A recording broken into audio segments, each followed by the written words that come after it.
Welcome to Esports WRC. Here at Rally Monte Carlo, the opening round of the WRC and the opening round of Esports WRC Season 3. To win this season, drivers will have to tackle all 13 official rallies to prove they are the best virtual rally driver in the world. Hi, I'm Monkey Man and I'm going to be taking you through a full recap of Rally Monte Carlo Esports WRC. Rally Monte Carlo consists of two treacherous stages where drivers' skills will be tested on the tarmac with patches of snow and ice just like we see in the real WRC. First up we have a quick blast through Lucerne, a tarmac stage estimated to take about 3 minutes for drivers to complete, with many technical sections where barriers are close and rocks are ready to destroy your car at the first sign of a mistake. Then we head into Chilol, and I apologize for my pronunciation, but this is the epic stage for Rally Monte Carlo. 18 kilometers, it's going to take drivers about almost 11 minutes to complete this stage. It is a true test of endurance.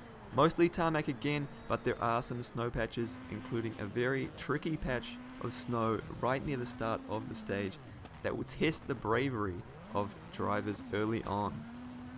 Some interesting sections worth noting is this run of hairpins through both Lucerne and Chilol. These hairpins mimic those we see in the real Rally Monte Carlo, and drivers will need to have the handbrake at the ready to get the most out of these corners. Another of my personal favorite sections is this one through the tunnel and then onto a snowy patch where you can actually go flat out very close to the snowbanks if you get it just right. And it's a very thrilling section when you do manage to nail it. Overall, we have about 14 minutes of action-packed on the edge of disaster stage time for the Rally Monte Carlo.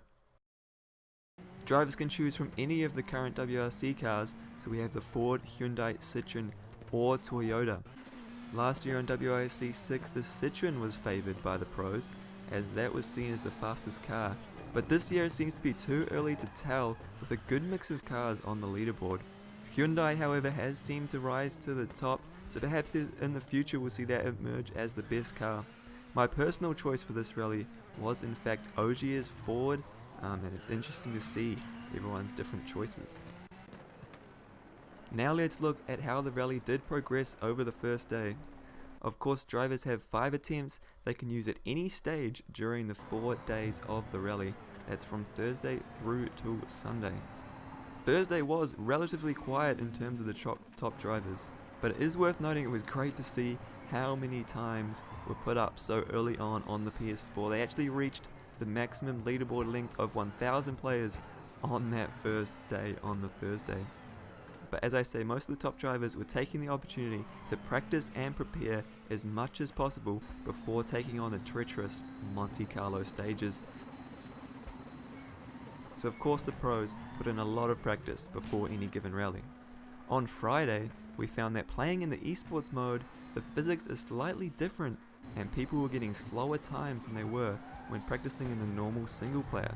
And we still don't know exactly why there is this difference in physics, so hopefully we do get an answer on that soon.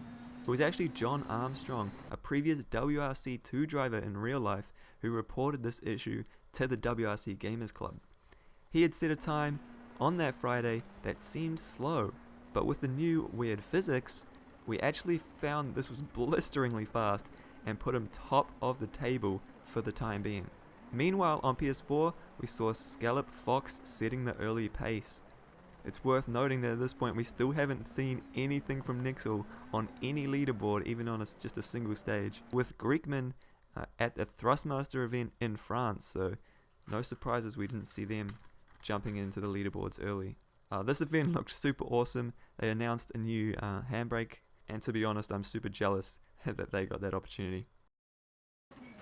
But then, as Saturday comes around, the big battles begin. On PlayStation, I, Monkey Man, took the top spot, only for Scallop Fox to go just 1 second faster and retake his lead. More of the recognized pros joined the hunt with the likes of High Grade on PS4 and Speed Booster, Crispar and Dranko Reyes on PC, taking up spots in the top 10. The real battle, however, was for the lead, with Jono and John Armstrong showing amazing talent and trade first throughout the day. Eventually Jono ended up ahead by a mere second. Subi also put in a great run. Interestingly, these top 3 all chose the Hyundai car, so perhaps that's a sign that that car has some good speed. Saturday also saw a cheater on the leaderboard. I do not understand why they think it's okay, and I'm glad we're able to remove him from the competition, so I won't be looking at that anymore. Let's move on. Down to the last day, I could into my run to go 3 seconds clear at the top of the PS4 leaderboard. Scallop Fox and Mahala made for a very close battle for the podium positions.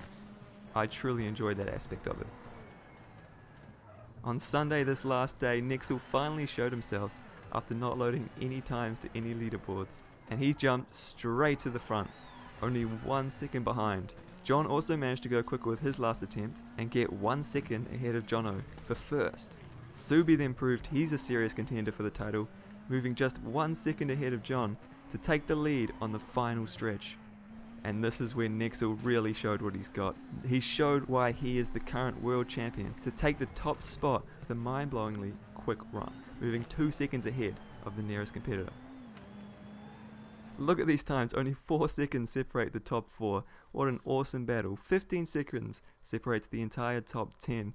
So it's looking like we are in for an exciting season in Esports WRC.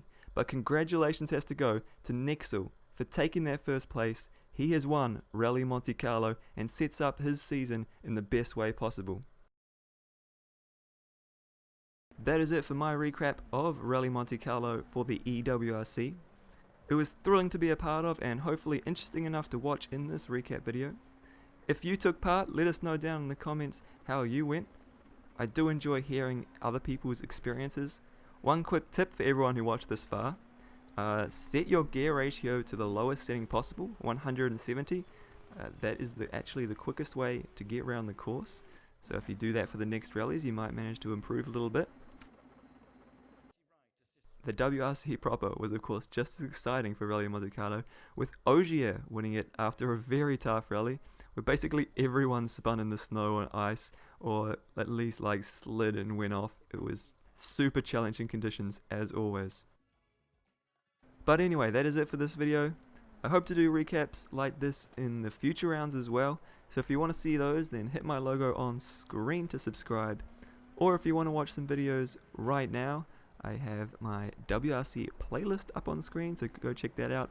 But always remember to wear your seatbelt.